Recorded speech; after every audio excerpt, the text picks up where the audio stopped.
मैं चैलेंज करता हूं कि इस वीडियो में आपको कम से कम एक ऐसी एक्सेल ट्रिक ज़रूर मिलेगी जो आपने पहले कभी यूज़ नहीं की होगी।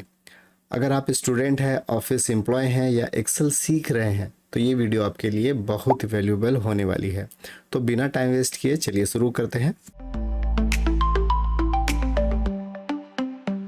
अलग अलग टिप्स एंड ट्रिक्स को समझाने के लिए मैंने ये डेटा सेट लिया है। यहाँ पे हमारा एक डिमांड है कि यहाँ पे जो भी ज्वाइनिंग डेट डाला जाए वो सिर्फ और सिर्फ 2026 का ही डेट हो, 2025 या फिर कोई अलग डेट का एंट्री ना हो। तो इस तरह का एंट्री आप कैसे करेंगे? मैं एग्जांपल सिर्फ 2026 का ले रहा हूँ। वहाँ पे आप 2026 को किसी भी नंबर से चेंज कर सकते हैं और वही ईयर का एंट्री होगा। तो सबसे पहले इस तरह से हम लोग रेंज सेलेक्ट करेंगे और डेटा में आएंगे। डेटा में आने के बाद डेटा वैलिडेशन में क्लिक करेंगे। यहाँ से चूज़ कर लेंगे हम लोग कस्टम और यहाँ पे हम एक कस्टम फार्मूला टाइप करेंगे। फार्मूला हमारा इक्वल से स्टार्ट होगा, इक्वल टाइप करेंगे और लिखेंगे ईयर और ब्रैकेट ऑन करेंगे और लिखेंगे E2। ब्रैकेट को क्लोज करेंगे और इक्वल देंगे और यहाँ पे हम लोग ईयर लिखेंगे 2026।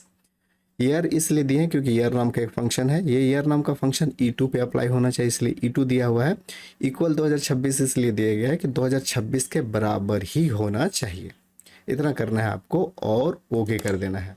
अब यहाँ पे वो कंडीशन और क्राइटेरिया सेट हो गया है। अब डेट एक टाइप करते हैं 25/06/2026। ये देखिए एंट्री हो गया। अब हम एक और डेट टाइप करते हैं 24/06/2025। अब ये देखिए ये एंट्री नहीं होगा। अब यहाँ पे जो भी एंट्री होगा सिर्फ और सिर्फ 2026 का ही एंट्री होगा। ओके, नेक्स्ट हमारा डिमांड ये है कि यहाँ पे हमारे पास एक डिपार्टमेंट का कॉलम है। इसमें 3-4 अलग अलग डिपार्टमेंट हैं। अब हम चाहते हैं कि यहाँ पे एक इस तरह से लिस्ट बन जाए, इस तरह से, ताकि हम अपने डेटा को यहाँ से चेंज कर सकें। तो ये कैसे होगा चलिए देखते हैं। सबसे पहले यहाँ पे आएंगे और ये जो लिस्ट मैंने पहले से बना रखा है इसको हम लोग क्लियर कर लेते हैं और ओके कर देते हैं। इसमें देखिए अब कोई भी लिस्ट नहीं है। तो यहाँ पे हम लोग एक फंक्शन टाइप करेंगे और वो फंक्शन इस तरह से होगा इक्वल और फिर यहाँ से चूज़ करेंगे टेक्स्ट ज्वाइन। एक टेक्स्ट ज्वाइन फंक्शन लेंगे और टेक्स्ट ज्वाइन फंक्शन में हम लोग एक यहाँ पे डिलिमीटर लगाएंगे, डबल कोट देंगे और यहाँ कॉमा देंगे, फिर डबल कोट देंगे और फिर यहाँ पे हम लोग कॉमा देंगे। अब यहाँ पे देखिए इग्नोर एम्प्टी है, इसके लिए भी हमें इग्नोर करना है, कॉमा फिर से प्रेस करेंगे। अब यहाँ पे टेक्स्ट मांग रहा है कि किसका आपको टेक्स्ट बनाना है। तो टेक्स्ट बनाने के लिए हम लोग इसी का टेक्स्ट बनाएंगे। तो यहाँ पे अलग से एक और फंक्शन हम लोग यूज़ करेंगे यूनिक का। तो इस तरह से जाएंगे और यूनिक फंक्शन ले लेंगे। अब यूनिक में एरे मांगा जा रहा है, यहाँ से हम लोग ये वाला एरे पूरा ले लेंगे और फिर इस तरह से ब्रैकेट क्लोज करेंगे और ब्रैकेट क्लोज करने के बाद टेक्स्ट ज्वाइन के लिए भी हम लोग एक और ब्रैकेट क्लोज करेंगे और एंटर मार देंगे। अब ये देखिए आपके पास जितना भी है सेल्स HR IT सब कॉमा कॉमा के थ्रू आ गया है।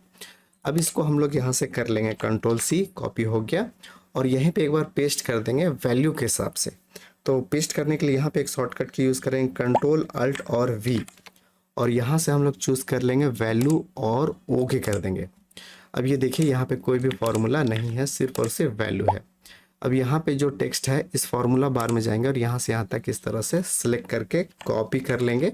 कॉपी करने के बाद आप इसके बटन से ये हटा देंगे और यहाँ से यहाँ तक आप वो रेंज सेलेक्ट कर लेंगे जहाँ पे आपको ड्रॉप डाउन लिस्ट लाने की ज़रूरत है। हम चाहते हैं कि पहले जो लिखा हुआ वो रहे और अलग से ड्रॉप डाउन लिस्ट भी बन जाए ताकि हम आगे का काम कंटिन्यू कर सकें। तो इतना सेलेक्ट कर लेंगे और फिर से आएंगे डेटा में और यहाँ पे चूज़ कर लेंगे हम लोग लिस्ट और जो हम यहाँ पे फार्मूला बार से कॉपी किए थे वो यहाँ पे हम लोग पेस्ट कर देंगे। आपको कुछ नहीं करना है, सिर्फ और सिर्फ ओके कर दीजिए। देखिए सभी में ड्रॉप डाउन लिस्ट आ गया। अब यहाँ पे आप पहले जो डेटा उसको आप चेंज भी कर सकते हैं। ये देखिए हर कॉलम में आपका डेटा चेंज होगा और आगे के नए कॉलम में ये लिस्ट आएगा, उसके अकॉर्डिंग आप यहाँ पे डेटा एंट्री या फिर डेटा का सिलेक्शन कर सकते हैं।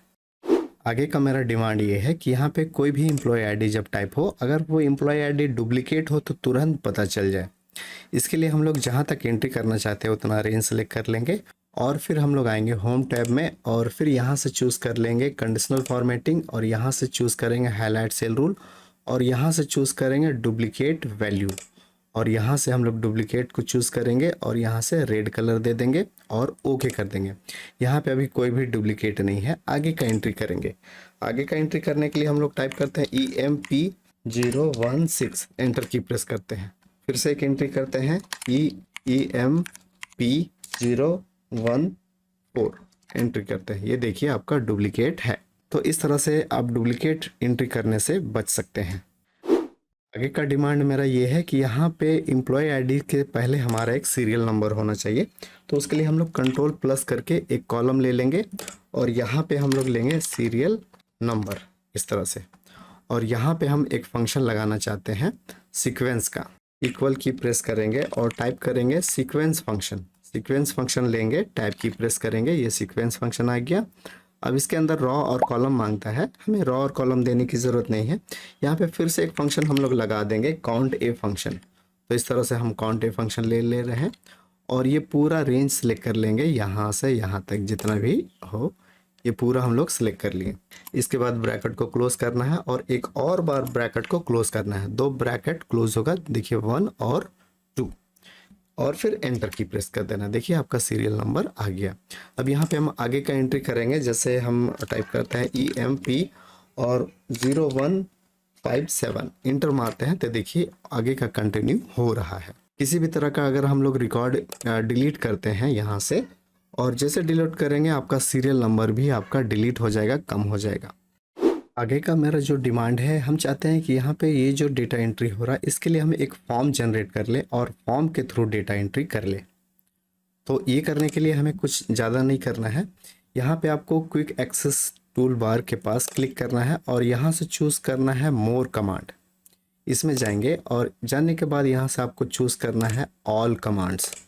ऑल कमांड्स आने के बाद यहाँ पे आप किसी भी ऑप्शंस में क्लिक करेंगे और F की प्रेस करेंगे। हमें फॉर्म ऑप्शंस को ढूंढना है, इसीलिए हम F की प्रेस कर रहे हैं। इसके बाद हम लोग फॉर्म के कैटेगरी में जाएंगे यहाँ पे और देखेंगे यहाँ पे फॉर्म से रिलेटेड ऑप्शंस होगा। ये देखिए फॉर्म है, इसको चूज़ कर लेंगे और ऐड कर देंगे। और ऐड करने के बाद यहाँ पे ओके कर देंगे। ओके करने के बाद हम नया एंट्री करना चाहते हैं, तो जहाँ एंट्री करना चाहते हैं वहाँ पे सेल रखेंगे और यहाँ पे फिर आप Alt+6 प्रेस करेंगे। जैसे आप Alt+6 प्रेस करेंगे एक फॉर्म ऑटोमेटिक आपके स्क्रीन में आ जाएगा और यहाँ से आप नया एंट्री स्टार्ट कर सकते हैं। आप यहाँ पे लेंगे न्यू और एक पूरा ब्लैंक एरिया आ जाएगा। एम्प्लॉय आईडी आपको टाइप करना है। टाइप करने के बाद आपको यहाँ पे क्राइटेरिया में क्लिक करना है। जैसे आप इसमें क्लिक करेंगे आपका एक एंट्री हो जाएगा और नया फॉर्म आपके लिए फिर से रेडी है। तो आप फॉर्म के थ्रू डेटा एंट्री कर सकते हैं। यहाँ पे आपको टोटल करने का ज़रूरत नहीं है, कमीशन निकालने की ज़रूरत नहीं है, सब ऑटोमेटिक आपका बनता जाएगा। उम्मीद है कि ये वीडियो आपको पसंद आया होगा।